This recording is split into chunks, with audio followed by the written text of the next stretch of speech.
I call this the Samcoast, whatever that bum's name is, little bro. Mopped the floor with them. I'm so happy we just dominated the Lightning. This team, again, like we mentioned last week, is the real deal. The passing was clean. The effort was clearly there. These guys know that, this is theirs for the taking, and it's only going to get harder from here.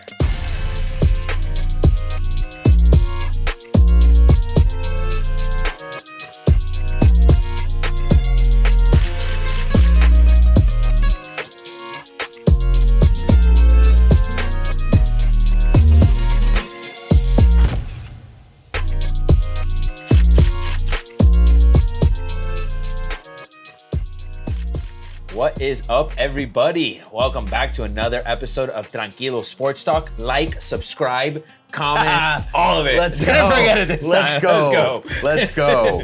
Right off the bat. Honestly, if you didn't do it, I actually had forgotten about it.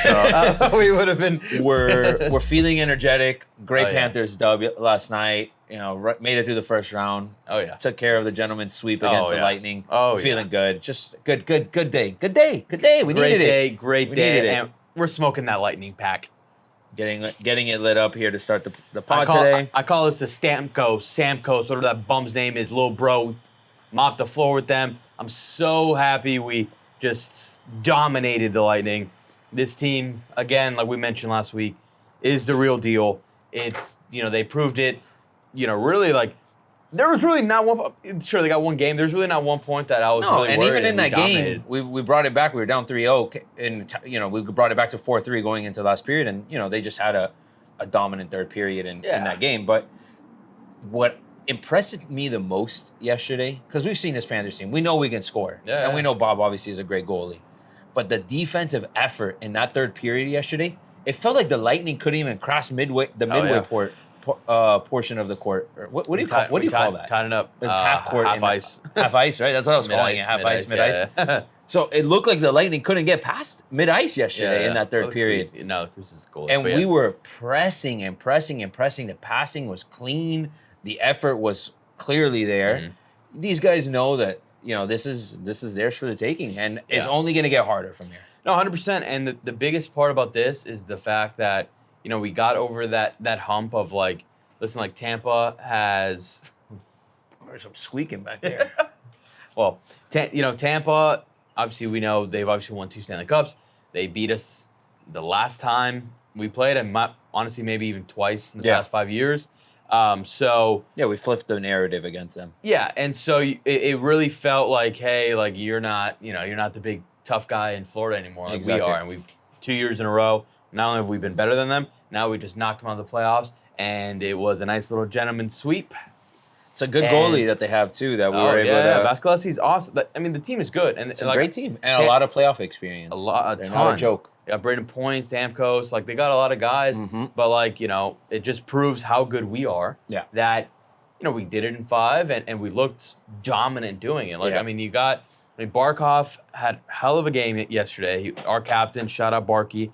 Bob continues his streak of just looking amazing, and also a finalist for pretty much what is the goalie MVP award in NHL. He's a top 3. That's amazing. Good to hear. And so then you got Verhaeghe, Tkachuk, Reinhart, all these guys cooking, and we're deep too, bro. Super deep, and so hopefully deep. we get. You had guys like soon. what was his name, Evan Rodriguez yesterday that got his first playoff goal. Yeah. So it's cool to see that we're just firing on all cylinders right now, and we know we don't have to just rely on a guy like Chucky to go out there and score for us, right? Yeah. We can find scoring in so many different ways. Verhaeghe, Barkov, Chucky, right? There's so many guys right now that can go out there and score for us, which I think is the best part about it, right? 100%. Because we've seen it in the past, specifically with the Panthers and in other teams. When you rely on that one guy to go get you that goal, it's not gonna work. Yeah, and another guy who's had a really good series was Ekblad. Ekblad. I mean, Ekblad's kind of been a staple for us for a while. He's been banged up here and there, but he showed up really big time in this series. I thought he had a great series, and again, we went from being a finesse, really good team 2 years ago to last year's team, which was you gotta love physical, the adjustments that we made, mucking it up, and then this year it's a mix of both because we're still one of the hardest hitting teams in the league. 100%. We're still, we will fight anybody. We'll muck it up. 100%. But we've also got shooters and skill guys everywhere, and then we've got Bob, standing on his head. Yeah. So it's pretty crazy, and it's awesome. It's an awesome time to be a Cats fan. And again, I'm not scared of a single person or a single team that we'll be facing, and it's looking most likely like it will be Boston. Yeah. We're recording this Tuesday, so we'll find out possibly tonight if Boston seals the deal. Yep. But again, I know Boston's going to be coming for revenge. Obviously, we came back 3-0 last year. Probably one of the biggest upsets in NHL history, which propelled us into that Stanley Cup run. And this year, they're going to obviously want that revenge, and we're going to host. We're going to be, hosting home field advantage, which is nice, home ice advantage, and yeah, it's going to be a tough one. Like, it's a lot of hits. They had our number this year in the regular season, but it's going to be a physical game. Physical series. Yeah, it's going to be physical. And honestly, like, not only do we have to win, we got to make sure. I mean, we just got to stay healthy. Yeah, because there's going to be a lot of hits in this series. Who was it that got hurt in this? Bennett. Bennett hopefully should be back, but yes. Yes, I think they said a week or so, but he's a guy that you can kind of we adjusted, but you could see the presence that Bennett brings, especially on the defensive side. And what Bennett also brings is that experience. He's been there. He's had the cup runs, and he's a physical guy too. 100%. He's a body that you need out there. Yeah, so, yeah. And having him back will obviously even just make this team that much better. Yeah. And I mean, it looks like you said Boston. So and another person that people forget has been out the last at least minimum 3 games. Dealing with the creatures of the night. The Florida Summers. They got Pooch. Oh man, that moth. I think literally landed. I think he literally just landed on Pooch. Oh man. It likes the camera, guys. It's the lights. It's the light. Anywho, people forget that we've been missing Lomberg the last 3 games because he was sick. Yes, that's so right. Lomberg is somebody who should be really coming back. I mean, his was an illness, so he should really be back this series. We'll have a little bit of time to rest because we got to wait out the whole first round. But he's another hard hitter, another one who's going to fight anybody and muck it up. And what is your thoughts on the aspect of waiting? Do you like it where it's like you go fresh in from series to series, or do you think it's more of an advantage actually getting that week of rest? Kind of a mix, right? Because I feel like we've seen both cases. Yeah. Well, I mean, the both case was the Heat and the Cats last year, where they went no rest, and and obviously they both made runs. But then at the end, not only you're fatigued, but it also could lead to more injuries, which obviously we had suffered from a lot of injuries last year on our Cup run. So the rest is nice, especially when you're already dealing with a few guys a little banged up. Right. They get some extra days, and then you come back fresh. But you just have to make sure that you're not rusty going to that first game, because the first game is always so important. Right. But it's looking like Boston's probably, if they win tonight, will have the same amount. So it's not really going to be that rust versus there rest. Might not that advantage. It'll both be, both pretty well rested, and I don't know, like it's a part of me, like I like the advantage of like just coming off a game and like playing 2 days later. It's like you're already in that zone. But in terms of like your body and like making sure like that longevity for a cup at this run, point in the season, at the end of the day, you can't argue against rest. You need a couple, especially in these physical series. Yeah. The crazy part is you look at Boston's up 3-1. Obviously, we won 4-1 in our series, and Boston could go up and win 4-1 today. And I think Carolina's up 3-1. Carolina is up 3-1, and they're up 3-2 in their game right now. Let's see if we got an update. Let's see. Yeah, still 3-2, and Bruins. So let's say Carolina wins. We already won, and Boston wins. The teams that each one of us played were all very good teams. That just shows the strength of Carolina, us, and Boston to go in and win these series in 5 games. Well, and listen, I know the Rangers had the quote-unquote the weakest opponent.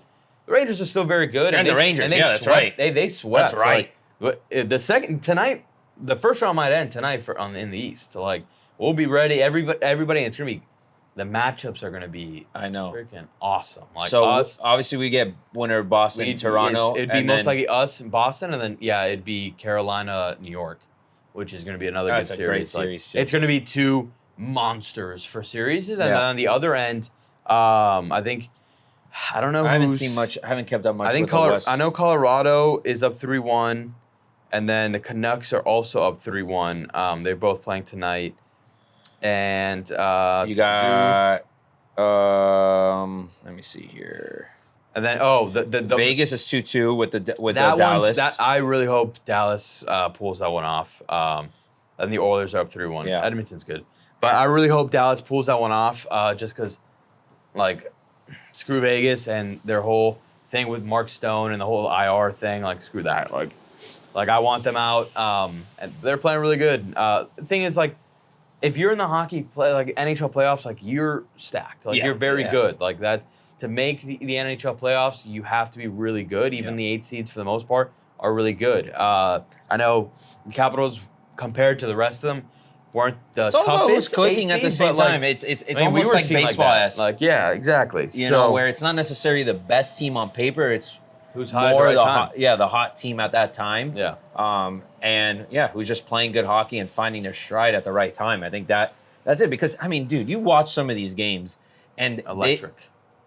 Not only are they electric, the crowd is awesome. You know, the physicality. Yeah. But a lot of these games can go either way. It's such a momentum thing. Like yesterday, Tampa had 2 goals get called back, which they deserved to be called back. But that shifts the narrative in that game completely and the way you play. So it's like little things like that kind of can go one way at any point in the game can really shift the whole dynamic of a series, of a game, you know. Well, so you look anything can happen. Yeah, and you look at the game yesterday. Like, the only reason we won 6-1 is because we had like 4 100%. three the score did not justify the way that game was going. 3 empty net goals in like 2-1 in the third period, and all I was saying the whole time in that third period, God, do we need another goal? Yeah, I know. God, do we need another goal because they can score. They can score more. They got 4 more. Yeah. No, and they won bananas, which was electric to see. But no, I like it. Like Chucky was saying yesterday, it's like they didn't even let it sink in. Yesterday, as to you know, the next series, you take it every series by series, and you focus on who your opponent is, and for sure you play your game. That's what they've been doing. That's what's carried them to this point. And they have a year under their belt now with this, with this team, and I think an even better roster.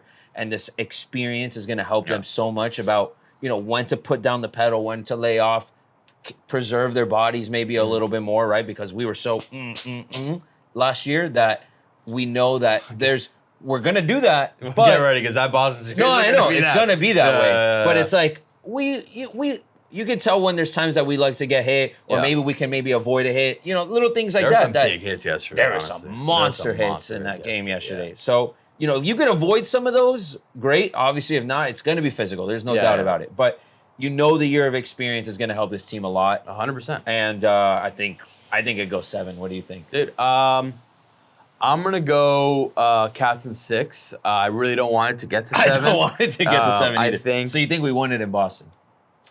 Honestly, yeah. Honestly, the more I think about it, I'm thinking Cats in 5. I think if we can take the first 2 in Sunrise, that we can take 1 in Boston, and it's kind of a similar scenario.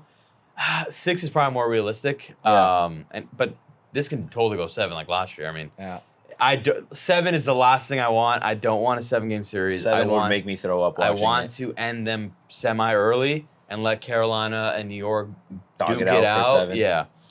And let them and get us some rest for another physical series. Because if we were to play more Carolina than New York, but if we were to play Carolina, like, that's going to be another, like, oh my God. Yeah. Hard hitting. Yeah. Like, they hate, dude, they hate us. We hate our them. path I hate to Carolina. the finals is not an easy one. There's not for anybody. Path, I mean, bro. whether There's you're not a Carolina fan, a Boston fan, Panther fan, Islanders fan, it is not going to be an easy path, it's just going to be who's going to be able to dog it out. Not like goalie play, obviously, is going to be a huge part. Is always a big part of it. That's the reason why the like NHL playoffs are like so much better than, honestly, even most any other playoffs. I love football. Football's my favorite sport. It's not even close. Yeah. Football playoffs, you can kind of get an easy road as opposed to you watch some of these NBA playoffs. Like if the you NBA, look at it the from NBA, you can go. Yeah, you can get a pretty nice pool there. But no, but what I'm trying to say is, like, it's a 7-game series format, right? Pretty much.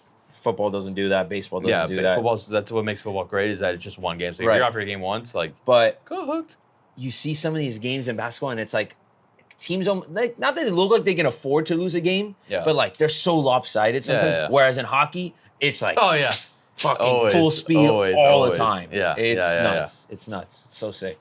I love it. I love it. I'm definitely catching a second round game for sure. 100%.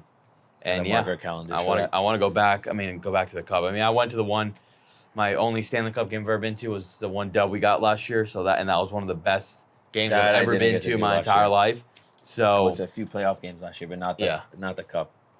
I went to a few last year too. I went to the one that we clinched the Stanley Cup, which was crazy against Carolina. I went to one that I didn't go to any of the Leafs games because we swept them. And I went to one of the Bruins games in the first round. I went to a few last year. Nice. So I'm definitely trying to get back out there for another Bruins game because that series, I'm telling you, it's going to be nuts. I went to a Bruins game last year. It's going to be nuts. All right. So you got Cats in 5 or 6, you're saying? Cats in 5. I think it's going to go the distance, unfortunately, as much as I don't want it to. I think it's going to go to the distance. But we pull it off. We pull it off, and we move on to the finals, or Eastern Conference Finals. Oh yeah. And then now to talk about a worse playoff, the NBA playoffs. Yeah. We'll make this one brief for now, I guess. Yeah, the Heat. Listen, the Heat. Honestly, they gave us that Game 2 win where I was able to celebrate for a full 48 hours. Feel like some sort of electric. That's all I needed to chirp Mark for about 48 hours. Yeah. And yeah, I mean, it was one of those things that you kind of knew, maybe if we can steal one in Miami, you knew you weren't going to win both. Right. It's just like we're so depleted. Well, it's crazy. Yesterday's game, we held them to, I think, at one point in the game, it was like they were shooting less than 40% from the field. 3 games in a row, we've held them to it was like 101, 102, 103. And to hold Boston to that, you're playing really good defense. Yeah. It's just the fact that we can't really score. We're outside of. I mean, game 2, we had to break a 3-point record to beat them, and we only won by 10. Yeah, and they came into our house and kind of, especially game 3, stomped us from the beginning yesterday. Pretty much the same thing. At least it was not as bad, but White did whatever he wanted. He was outscoring us in the first quarter. He had 18 points in the first quarter. Ridiculous. He had 22 points, and we had 38 at the half. He had more than half of our points. And it's like we're not even getting bad looks. It's just we don't have our guys, and they're the better team when we don't have our best guys on the court. It's just the reality of the fact. There's not really much to it. And now we're going to have to go into Game 5 with no Jaime. Obviously, we already have no Jimmy and Terry or Josh Richardson. And Duncan's not even 100%. So, it's looking pretty grim, and so I hope that we can pull one off, right? They're gonna have no Porzingis for the rest of the series. Yeah. But they may not have him for if they make it out of this. They might not make it out the finals. To be honest, he has the same thing that Giannis has. That's the same injury I had too. Actually, yeah? Really? When I fucked up my calf, that was exactly what I had. I didn't know that. Yeah. I'd never even heard of it until the Giannis thing, and then it's better than not tearing your Achilles. But it'll put you out for a couple weeks. Yeah, so he's not gonna be out, but you've still got Tatum, you still got Brown, you got Derek White, who's the Messiah reincarnate against us last game. Yeah. They've got a lot of guys. Breaking news over there, Pooch. Miami won. The Marlins won. The Marlins won. Wow. We were losing 5-0. The Marlins came back and won. Wow. Of course, the day I don't put money on the Marlins to win.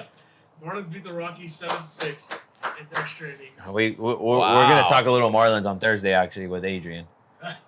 Yeah, that's going to be an interesting conversation. The Marlins, man. Yeah. But yeah, so, again, for the Heat, it's really, let's see what they can do. It doesn't look great, but if they can bring it back, it'd be great for the fans to just get one more game. No, it'd be hilarious. If we can take Boston to 6 with our three of our top 5 scorers out at this point, it'd be hilarious. And then morning suit up and just put on a uniform. Yeah, that's why I'll suit up. That'd be sick. But so but again, you look at basketball, right? How if you lose one guy, it makes such a difference. Yeah. In hockey, you can lose one guy and you still got a full, it makes it harder, but you can still, it's way more of a, not that basketball's not a team game, basketball's very much a team game, but you lose one of your top guys, it's like, okay, you know what I mean? Yeah. Also depends how deep you are. The reality is scoring came at a minimum for us already, even when Jimmy was on the floor. And that's something that I would forget who I was telling the other day, but if you look at Miami Heat teams, historically, we're not these offensive powerhouses. Like that's not never been Spo's bread and butter. He will put a lockdown defense on you, and he will scheme to lock you down on defense, and then we shoot the 3-ball well to kind of complement that. But historically, that's not our thing, right? We're gonna go play gritty ass defense, and then on top of it, we're gonna score just enough to beat you, right? And if we get hot from 3, then we're really unbeatable. That's how we. That was us last year. Exactly. But here we are, and it took one game for us, like you said, to break a record. We just can't supplement that with enough scoring anywhere else. No, but you see the impact that even missing just you can't make the argument that Jimmy is not important to this team. No, he's the most important player we've had since D-Wade, LeBron, or Bosh. You know what I mean? You saw it, the immediate impact of he's taken this basically the same exact team to the finals exactly, twice, which shows how much more impressive that is. Exactly, and so you lose him, but then you just look at the East in general, outside of New York, man, even New York's missing Randall. Right. Everyone else, the Bucks. Everyone's banged up. They're missing their two best players. Dame or Giannis, boom, look at them, down 3-1. Yep. I know Kawhi's been out in the West. They're 2-0 actually without Kawhi. Yeah, which is ironic, and they're 2-2 in the series. Yeah. And then you've got, Embiid's banged up. They're probably they might have lost already. Let me see if New York advanced. They were I think in the third or fourth quarter right now. Oh wow, 3-point game with 2 minutes left. They're down. Embiid is playing. Okay. And then the Cavs are up, but I don't know, man. Look, the Islanders tied it up. Nice.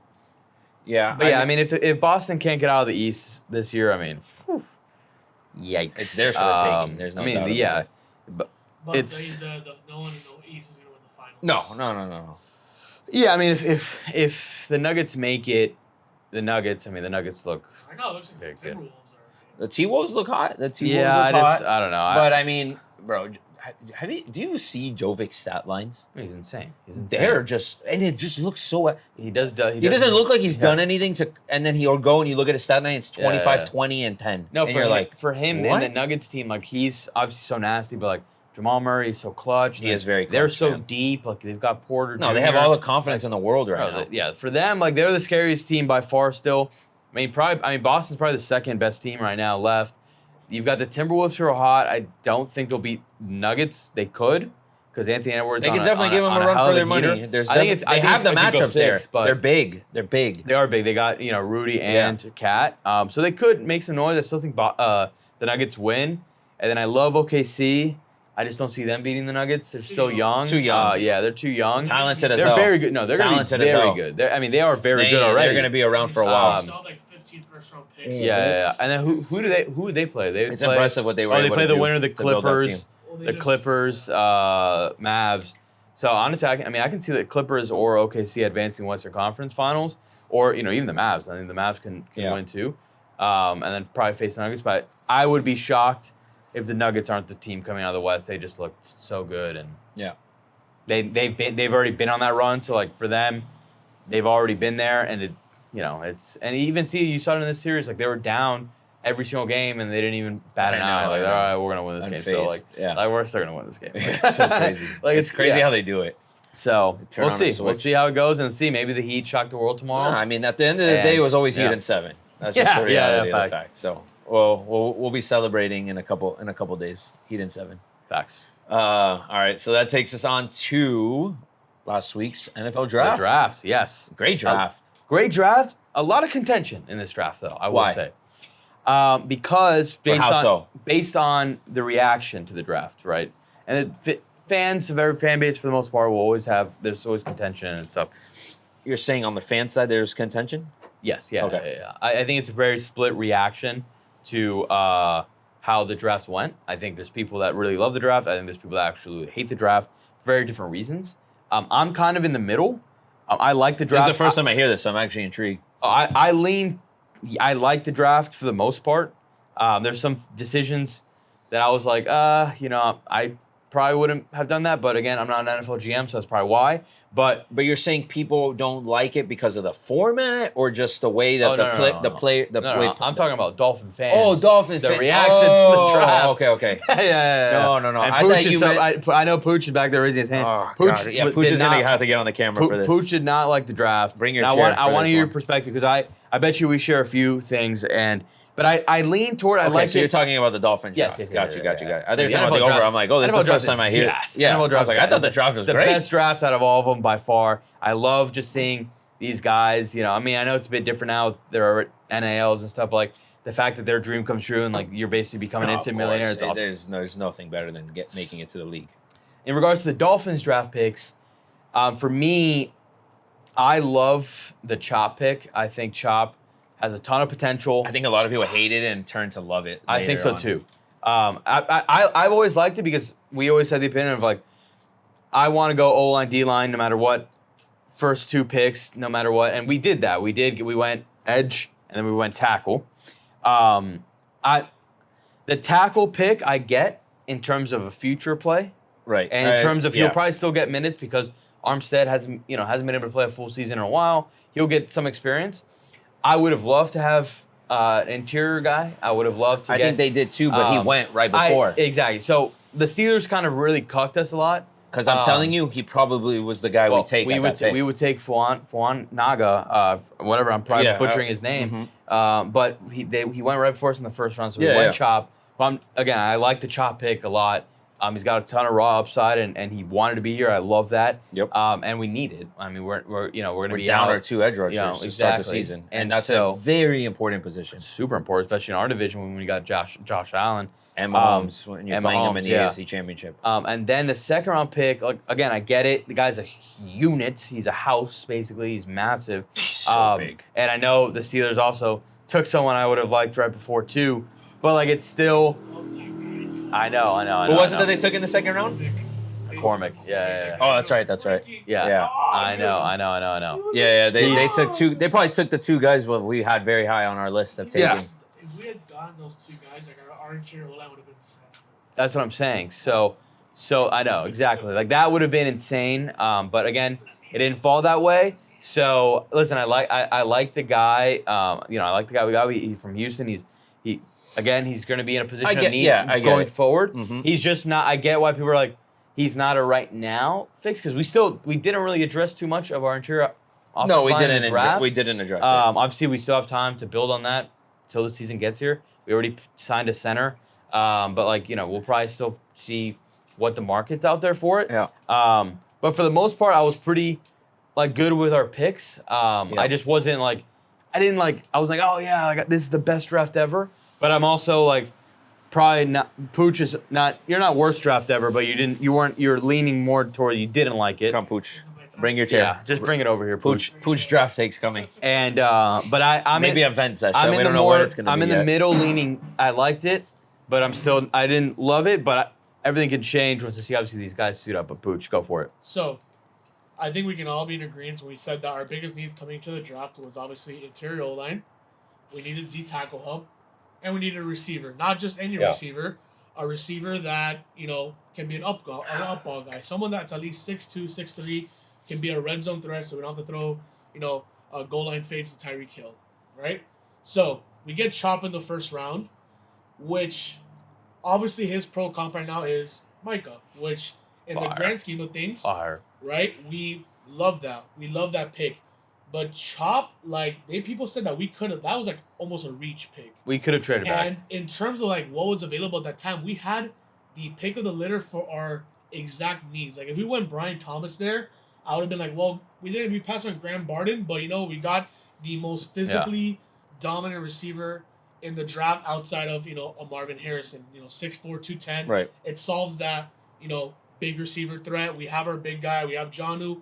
We won't have to worry about balls going over our heads. Yeah. So we take Chop. I'm like, okay, you know what?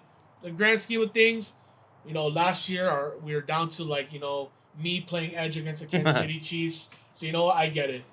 Now come round 2. Okay, cool. We go and draft essentially what's going to be Toronto Armstead's replacement. Yeah. Which is essentially what it is. 100%. That's how it's painting. That's what to it's be. panning up to be. Again, Another guy that very raw talent, very big dude. Okay, we have a 3rd round pick, and then comes a 4th round. We trade into the 4th round, and I'm like, here we go. Love this pick. It's one of my favorite one of them all. Here we go. We're gonna get an offensive guard here. There's still some good guys on the board, and then we go Jalen Wright, which to Greer's credit, we predicted the run on running backs. Yeah. Because after his pick, like every other running back went. Exactly. And we got obviously a guy that's very He's a stud. good. I'm very excited about him. Essentially, him and Benson were trading off for number 1 in terms of like who you really prefer. Benson's a little bit bigger. For a lot of people, he Wright was the number 1 guy. Faster. Then obviously later in the draft, we start getting some receivers. Cool.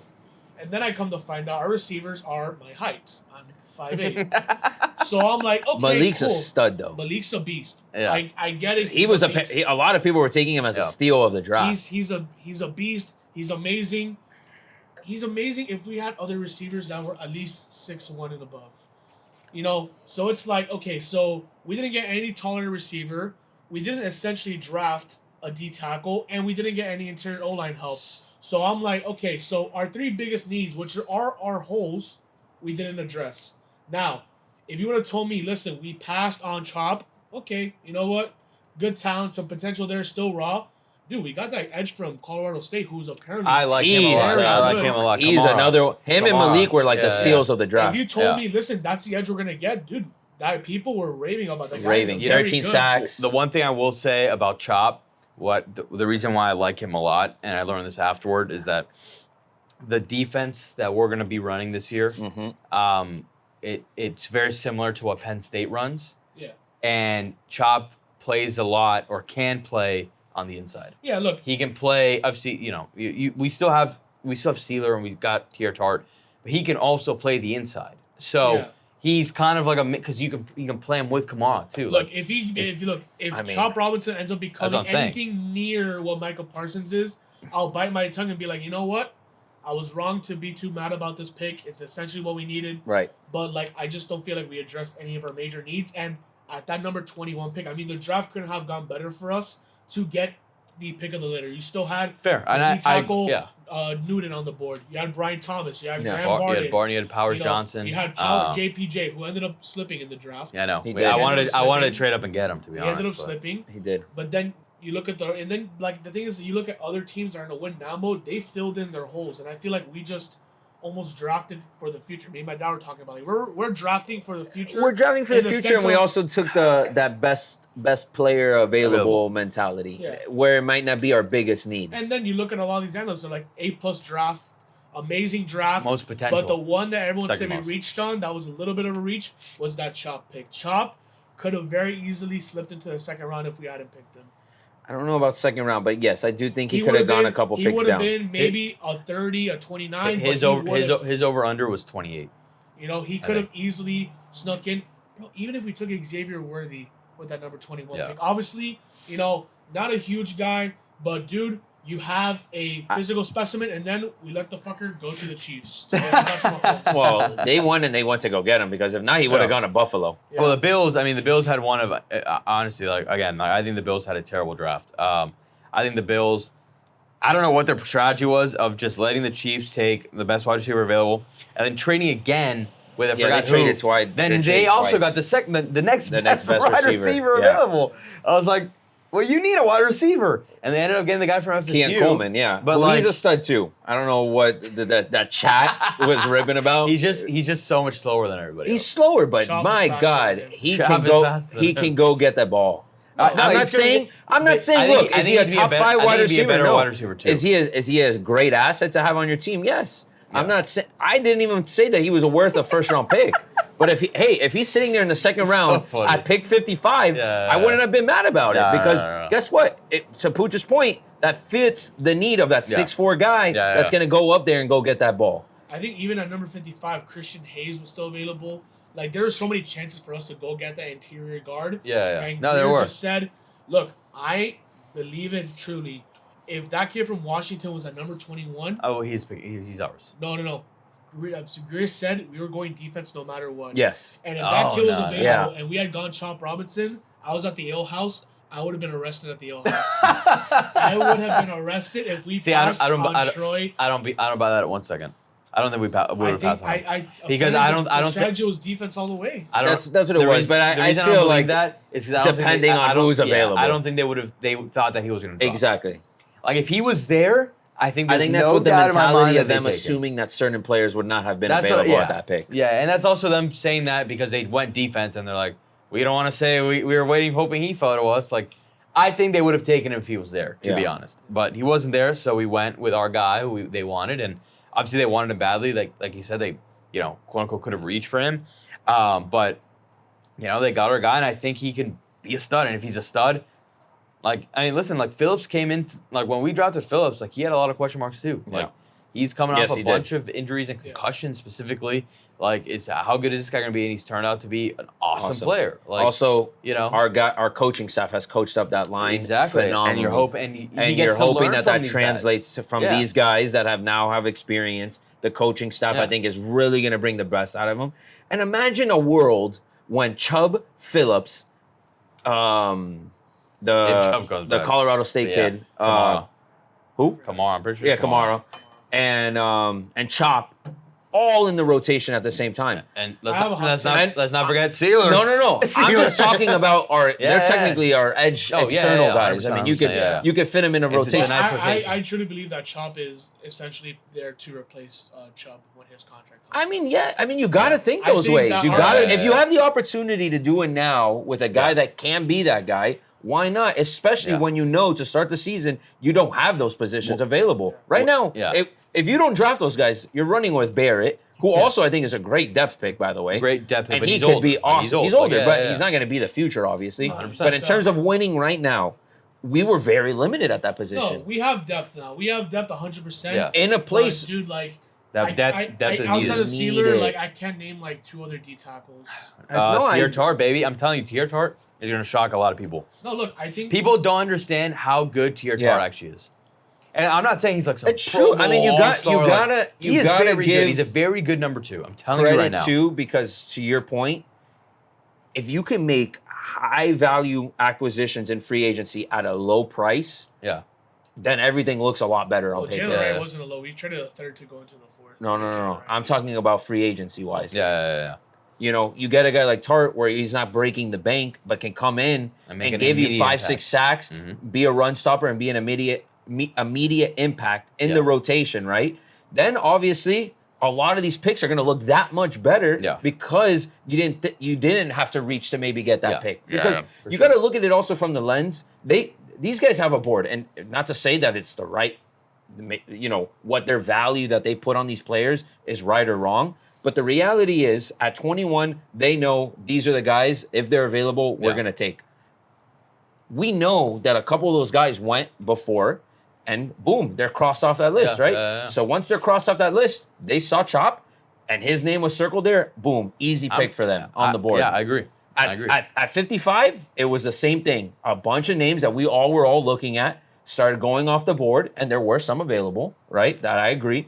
But in their eyes, they said, you know what? At 55, this guy is that much more valuable to us at that pick. We're going to pick him. Because God knows, they're probably thinking that he's not available at 55, right? And all of a sudden, they see him there. Yeah. For them, it's an easy circle. So it's hard to criticize when they've painted their picture of valuations. And not to say that these valuations are correct or incorrect, but it's very hard to gauge based off the whole picture when you look at every single position that they're looking at and who's hypothetical, because that's all it is. It's all hypothetical at that time. I want to make it clear. I think that we got good players. Yes. We got amazing players for amazing value for where they are. I get what you're saying, 100%. We just didn't address the massive needs of the team. And by the way, you're not alone there. A lot of people it's the majority of people's take. Our interior line right now, Isaiah Wynn, he's great when he plays. It's the right guard situation. He's hurt. And then no depth. We have injuries. Yeah. Now at right guard, you have Driscoll, Rob Jones, and Liam Eichenberg fighting for the right guard spot, which all of them are Who is it? Eichenberg, who? Eichenberg, Driscoll, and Rob Jones are going to be for the right guard spot. Right. And it's dude, sure, you're going to get the best guy out of the 3, but it's you could have gotten a guy that would have been a plug and play right away. And AJ's right tackle. And AJ's the right tackle. Now, now we have depth at tackle. You have Lamb on one side. Can this kid hypothetically play right tackle too? I mean, he's gonna play whatever we put him. Yeah. Basically, but I mean, Because you can argue that we also didn't have much depth at tackle either. no, Yeah. but it's not so much that like I feel like we don't have a lot of depth, but we have good players at tackle. Like I'm not too worried about our tackles. It's just that interior O line, especially now. Like unless their thing is like, look, we're gonna put Liam out there, and if he brings in pressure to you lost all that weight. It's time to start running, buddy. We're gonna force you to run. We're gonna lead him in, and we're gonna force you to start running out of the pocket. I will say this. I mean, the system of getting the ball out of our hand quicker is not going to work the way it did in the first 9 games because we saw it not work in the last 7, 8 games. It has to be like a good mixture. Slow it down and then speed it up. Slow it down, speed up, and leave them guessing. But when people know, like, after 2 seconds it's going to go to crap, then, and a lot of that has to do with the O-line not giving Tua those 3 seconds to sit, analyze, and make a To me, that's where Tua can really make the next step. Everyone was saying it about him using his legs, and yes, using your legs is extremely important in this league. But I think the biggest thing is giving Tua more time to stay in the pocket and allow him to find open guys and not have to sit on that first read, right? I think that's where you're actually going to see Tua evolve because that's his biggest strength. His strength was never his legs. So obviously, yes, if you could see him extend the play on 3rd down and run for 5-6 yards to get a first down, awesome. But you can't become dependent on it like a Lamar, like a Josh Allen, like a Mahomes. That's not his game. If you can control the pocket as much as you can, the pocket's never going to be perfect, but allow him to go through his 3 reads with actual time, to me, Tua then can really make it into the leap of a top 5 guy. If he can do it. And the other thing, but that is very dependent on the offensive line. I know. Thing, like, we're about to give Tua a massive contract. And he fucking deserves it. No, not to say they deserve it, but our answer to that is we're going to draft 1 offensive tackle that's going to be a backup in our entire draft. Well, guess what? We got $70 million next year to spend, and on top of it, we got a buttload of draft picks. If their thing is like, listen, we have some guards. I do kind of think, to this guy's point, that this year is a little bit of a, I'm not going to say it's a transition year, but it is a year where we know we can win with what we have, and we're working with what we got from a cap standpoint and a draft pick standpoint. We lost a pick, obviously, through the whole tampering thing. Those picks ridiculous, but hurt you in these type of situations when you're limited on cap. Oh, no. But the reality is, we know we can win with our current roster. Our hands were a little bit tied this year with what we could do. Yeah. But next year, we could do a fuck ton. So if you could draft well this year, next year is that much more. We need to go all in this year. We need to go. We hypothetically need to go in every year. Well, I know. But we can go and win again next year. How much is our roster going to change next year? A decent amount. I don't think so. Armstead is gone. That's why we got a left tackle. Armstead is going to be gone. I know, but you got to hope that he's as good as Armstead. He's not going to be as good as Armstead, but if he could be good, I think we're okay. You got. Also, Armstead misses 8 games a year, so like I know, but I know, but this guy's got to be ready to play all 16 or 17, or possibly even 18. We don't know. Chubb's probably gone after this year. Okay, so now what you're saying is the picks that we made this year make that much more sense on paper. Yes, I agree. Yeah, and I agree for the future. This is a good. Future is a year away. You got to think in the long. But you got to also think of this year because the team is good enough to win now. Our window is now. But you're saying then with what we did this year, we're not a better team. We didn't fill our massive holes. Yeah, I mean we're not. I wouldn't say we're a better team. Are we a worse team? I don't think we're a worse team. Okay, but we didn't win anything. But that's the problem. We didn't win anything. I understand that, but we can't just be like, oh, we'll be as good as last year. We need to be better than last year. Well, I think we didn't match expectations, but we also were banged up as hell going into the playoffs. And I agree, but we're going to be banged up to start the year already, and then we have to fill in spots of guys that did end up leaving. And we also lost a lot of guys this year too. And we lost Wilkins, which obviously is going to hurt. We lost Wilkins, Van Ginkel. We lost Brendan Jones. We did not draft the corner. Thank God. Honestly, it's the one position I think thank God. we're pretty decent at. Yeah. Honestly, our secondary I think is fire, and I think I think I like all the people we've signed, and I'm not saying we're going to be worse. A basketball player. I like a basketball player. No, I have not. Yeah, I swear to God, we signed this basketball player. He's 6'8", like 300 pounds. We signed him to be an offensive tackle. Nice. But what I'm saying is that, like, yes, while I like the moves we've made, and I think this team still has what it takes, there are certain things that we do have to be like, hey, like, at the end of the day, we need to go all in this year because we're not going to have all these guys next year. And then all these guys, by the way, are hypotheticals.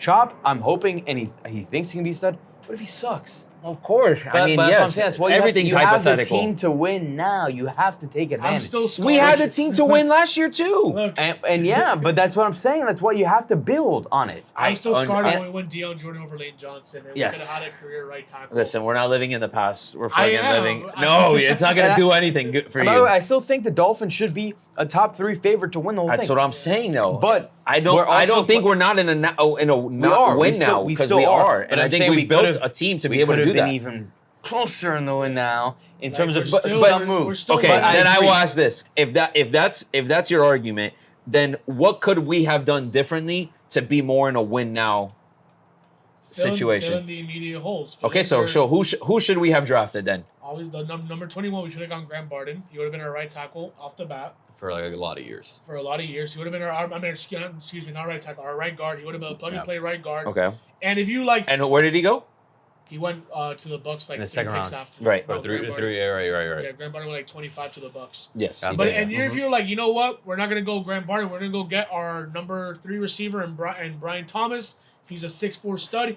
He's gonna go up there and get those balls and let these guys come underneath. Okay. Cool. And then you go second round, like, you know what, we have capital. Let's trade up a little bit and let's go get Mason McCormick and the second round. And then you have your receiver, and then you go and you draft your Kamaras, your Jalen Wrights. After that, have a freaking field day, but at least you fill in the immediate holes on the offense that you know were a big reason why we couldn't, we saw Tyreek Hill on the floor against the Chiefs. We saw Jalen against the Chiefs. We saw guys getting pushed back. We saw where our weaknesses were, and I don't think we addressed those weaknesses. We're still short at receiver. We're still questionable on offensive line, and we're about to give $50 million, without a secure offensive line.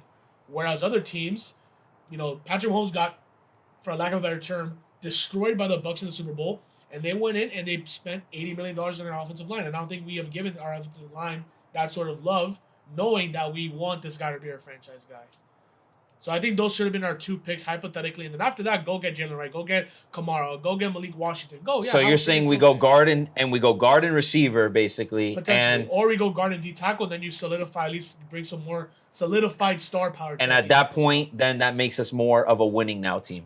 Because those guys are plug and play. Like Chop's Robinson Chop's plug and play. I'll say that. Chop is going to play a lot. Okay, Chop. The one who's not going to be a plug and play Patrick. is Patrick. Patrick Paul is a project. He's going to play. He should play because based on the Armstead thing, right? But he's not I mean, it's a perfect situation if Armstead plays 16 games, obviously. Well, right now, exactly. Armstead, Yeah, you got to the think. thing Yeah, is, Paul wouldn't even play because Lamb is the backup left yeah, tackle. it's true. So Paul, we wasted a second round pick on a guy. Paul could win the job as And a then, second look, guy, though, too. Realistically, how much are we going to see Jalen Wright? He's going to be our kick returner He's wearing with the new rules. With the Why- new rules, why that's do a you- huge Why did they bring back Berrios then? strategic Bear's a good punt return guy. No, I'm saying more like a little. I mean, we barely used Berrios him is in a beast offense. punt returner. Yeah, I mean, yeah, in yeah. terms of like sure-handed guy, Yeah. he So- at the but value that you're paying him. Yeah. I mean, it doesn't hurt to bring him back. Look, Jalen Wright pick after looking at like, you know what, Mostert, older guy, Well, and you're Mostert, telling this me- is probably Mostert's honestly his and last you're year. telling me, and- look, now we're gonna have Achan and Jalen Wright that are both 4'3" guys. Achan was dealing with an injury last year too. And Achan bulked up. Now we have 2 guys that are 6 feet 210 and can run 4'3s, bro. Lightning and Thunder. Give it to me. I'm good with that. But let me at least give me an offensive guard. Give me a bigger receiver. Give me something that lets us know that we're investing in this offense. And then, go get Kamara, go get D tackles, go get everything else. But we just didn't adjust the needs right now. I would have loved an interior offensive line. Just- That we would've- adjusted needs That's that the we're one gonna- thing I would change. We adjust the one needs thing. for not this year, but maybe the 2 years after where we lose our Chubb, we lose Armstead. Now we drafted our guys now to have them ready to fill in those gaps when that time comes. Yeah. But in right now and today, coming into the season, we didn't adjust any of those needs. We're still short of receiver. We're still questionable at O-line. And our D tackles, outside of Sealer, like we don't have that guy that's going to bring a production that, Christian Wilkins at least affect on. I mean, no one's really going to do that right off the bat. Yeah. But at least fill in some sort of that Or production. or what we could have also done is just hypothetically, people were hitting us up for our first round pick. We drop back a little bit, still take Chop, and then we would possibly be able to move up with all these trades, move up in the second round, and then take that interior. I think I mean, Washington- rumor was that we were trying to move it back into the first round with another. We were. So it's not like we didn't try. No, I agree. And listen, again, I like the Chop pick a lot, and I like the fact that he's already played in the system. I like that he can play interior. I think he's going to be great. Like, I legitimately think that. Honestly, my only thing is that, like, in terms of like I would have liked an interior offensive lineman because I don't trust our interior offensive lineman at the moment. Again, I'm not an NFL GM, not trying to be, but if I was playing Madden right now, that would be my first thing that I would address. And like a big thing is like if you want to be able to run the ball on the goal line, you need to have some dogs up front. And also our biggest issue were the short yardages. Yes. We can't go get a 4th and 1 because our O-line doesn't have that kind of push. That could be more on Mike McDaniels than anybody else. That's a whole other story. It's a mix. Sure, I agree. It's a mix. But last year he gets too cute sometimes. Our guards last year were huge because we lost win in what because we fucking ran the ball well. We year. lost we ran the second Patriots game. We ran the ball well, from behind, from our 20-yard line. But yeah, I agree. We struggled on short down distances. I agree. Every time we threw a 4th and 1 or a third and goal at the 2-yard line fade, I'm like, dude. Yeah. 1, we don't have that guy, and then 2, like, bro, just punch it in, and we couldn't. Even when we tried, we couldn't. We get stuffed. Yeah.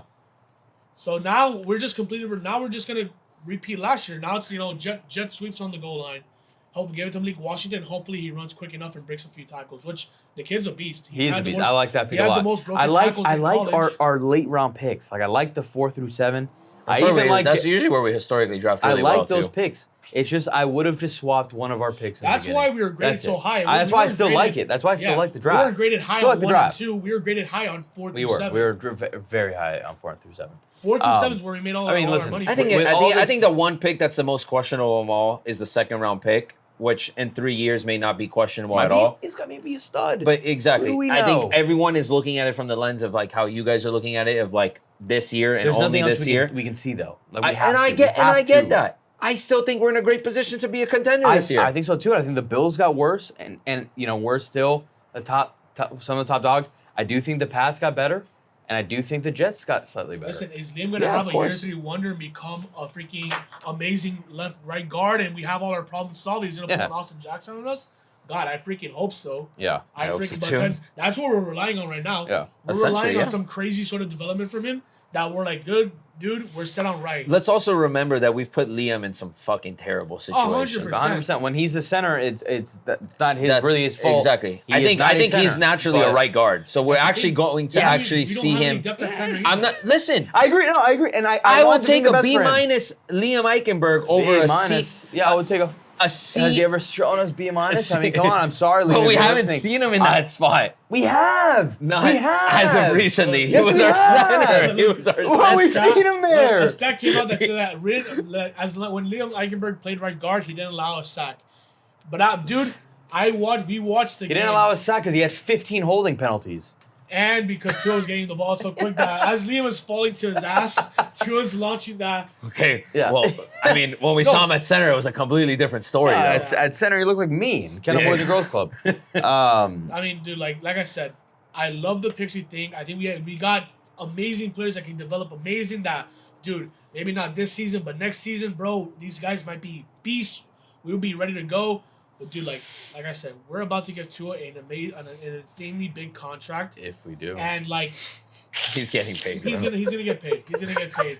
And like, we just didn't address like those. If he doesn't, then I just question everything. And our 2 biggest needs were on the offensive side of the ball, and we didn't really address that. Listen, we got a backup off the tackle, but that's it. I agree. And with that, honestly, with all this being said, it's still Dolphins Super Bowl next year. I mean, it's a lock. But it would have been even more of a lock with a couple changes here. But it's okay. Hey, I want to be, and by the way, I'm still like I'm more positive on the draft than Pooch is, and Pooch is not even fully negative. I'm not negative. That's the opinion of a lot of. I think fans. He had a week to sit on it. That's why. No, Pooch was pissed draft night. He was texting our group chat.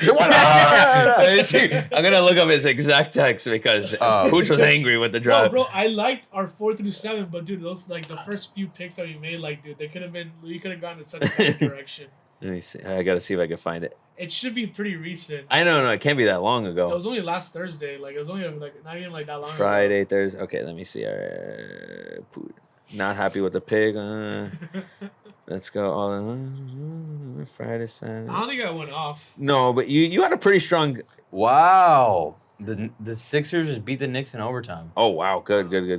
And by the way, Boston. I can't find the exact text. Boston and I feel like he did. Boston and Toronto in overtime too. Boston. Oh wow. Oh my God, the Hurricanes just took a 2-goal lead early in the third. They were tied. Oh, poor Islanders. Poor Frankie Baronelli. But I'm not. My personal opinion. I think we're still going to be very good. I think we're we can going win to it be this right year. in the mix of it. I agree. If we can stay healthy, we'll be right in the mix. If we can get a guy like Chubb to come back later in the season, who knows when Phillips is coming back? If we can get the guys back at the right time, I think we got a great rotation to start. I mean, they're knock not going to on be studs to start by the way, the year. You knock on wood, because at the end of the day, anything can happen in terms of injuries. We saw it last year. Honestly, last 2 years, because Tua goes down 2 years ago. This year, everybody but Tua goes down. You need to be healthy at the end of the day. If we're healthy, we can compete with anybody. It's just like, we're just, calling it as see it. We could have upgraded a bit more. On June 1st, what's hitting is Xavier's money. Yes, right. We can sign. Yeah, we got money to spend. We got some money. I think what are we gonna have, like 14 mil or something like that? If you told me, look, the guy that maybe even a little bit more agency is gonna be better than any of the guys we're gonna get right now. There's still receivers out there in the market, by the way. We're gonna get Boyds of the world. Oh no, Boyd. I think we're gonna get Boyd. I would love it. Are you kidding me? As a wide receiver 3? That's what he was in Cincinnati. Exactly. We're going to go after Dalton Reisner, the guard. Yes, yeah, that would be awesome. Get Tyler Boyd, and I think then, obviously, you don't have guys that are going to last very long because they're You just need them this year. That's all you need. You need those guys this year. Just be good enough. That's what I'm saying. Just be good enough. There's still moves to be made. We had the chance to draft a career guy that could have been there. And next year, we'll have the same chance again. I mean, next year with all the we have a bunch picks, Yeah. But I feel like every year we always say we gotta draft the guy, but I just feel like Greer has just he doesn't do good in the Can we have a conversation around Greer really quick? What is your personal opinions on Greer? What are your thoughts as his GM? When we drafted Chopper, because I know my boy was like, we have to find Greer's house and throw rocks at it. No, see, I like Greer. I think Greer's been he's been more good than bad. I think he's made some questionable things here and there. Again, every GM does, right? I think if you're ranking the GMs, he's in the better half of them. Yeah. I wouldn't say he's a top 10 GM. But I would say he's the top. Oh my God, soaked. The water. Yeah, I see the drop. I would say he's in the top half. I'd say he's top 15. Right, top 16, I guess. We're already deep into this one, but I want us to sit down and go through the GMs. We'll go through the GMs. Yeah. But look, I can name already some of the GMs. Well, when it comes to the draft, the best drafters right now are the Eagles. Always draft the Eagles draft well. The Steelers drafted really well this year. The Lions have been. The Lions have been great. Yeah, the Lions and the Chiefs obviously is another one that they banked on. But in terms of GM moves, in terms of people they've signed and all that. They've made a lot of phenomenal moves. They've made a lot of moves, but it also helps when you have fucking Patrick Mahomes as your quarterback. That they traded up to get. I know, I agree. And that was a great move that they made. That's what I'm saying. Yeah. That's what I'm saying. The Lions built a winning team in-house. The Lions, the Ravens are another one that are just always... And then they brought in a guy who was still pretty young, and now Jared Goff looks like it's their franchise guy now. I know. I'm so happy for him, man. Me too. I love Goff. But back on Greer real quick before I go back to the cave.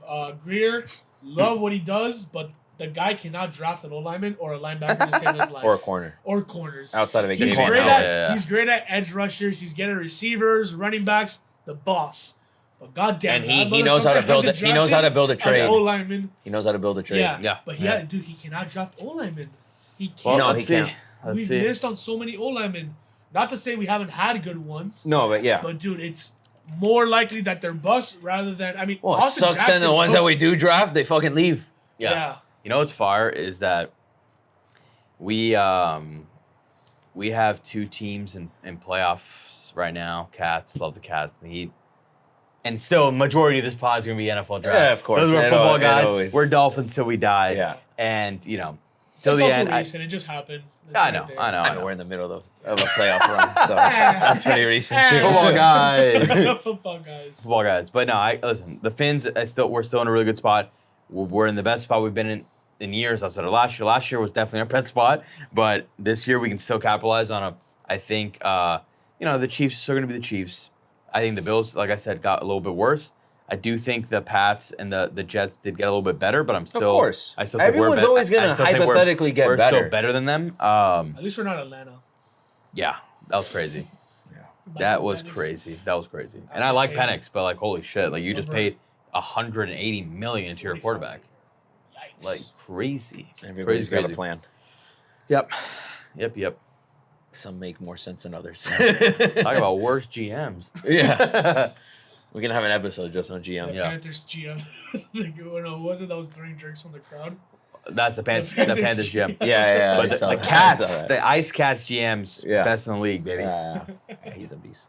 All right. I mean, that pretty much wraps it up for today. Yeah. I never finished a pot on this side of the chair. Look at you, This Pooch. is the first time I finished a pot. That's not true. No, you took over for me. Yeah, one I time. was gonna. I also like as Pooch was passionate about the draft. I was passionate about the fact that everyone thinks they're a GM out there, and I'm just gonna not get into that right now. But, on our GM episode. Yeah. Then I'll get into that a little bit, but just trust. We gotta trust as Dolphin fans. Oh no, I know it's hard. Yeah, but we gotta trust. I mean, bro. I agree. Big trust to an extent, but like, if we've we yet to see a playoff winner in a lifetime, Dre. but that's how I opened the statement. I said I know it's hard because we haven't had the most success as a franchise, but if we just learn to trust a little bit more, maybe, just maybe. I'm as optimistic as a fan as you'll see. Yeah. I know you Like are. there are people rare. Like you won't find many people that are more optimistic than I am, and I'm still very optimistic. a lot of bad I'm just breaks saying, that we've gone in There's over a the few years, too. things that like I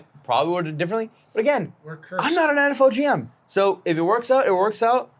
My thing is, after you see anything, if you're a fan, just We went against Brady our whole life, Yeah. and then now we're going against Mahomes our whole life. Bomb, we're gonna beat them. It's two teams that have literally been, that happen to be in our inner circle, Yeah, considering it's all division and AFC. good. When I look at decisions, I just say, bro, I'm just an asshole on my couch making opinions. Yeah, what do I Pooch. know about running Pooch, an NFL what an team? asshole, Pooch. What do I Pooch know? is an asshole. I'm Maybe just- you know more than you think. You never know.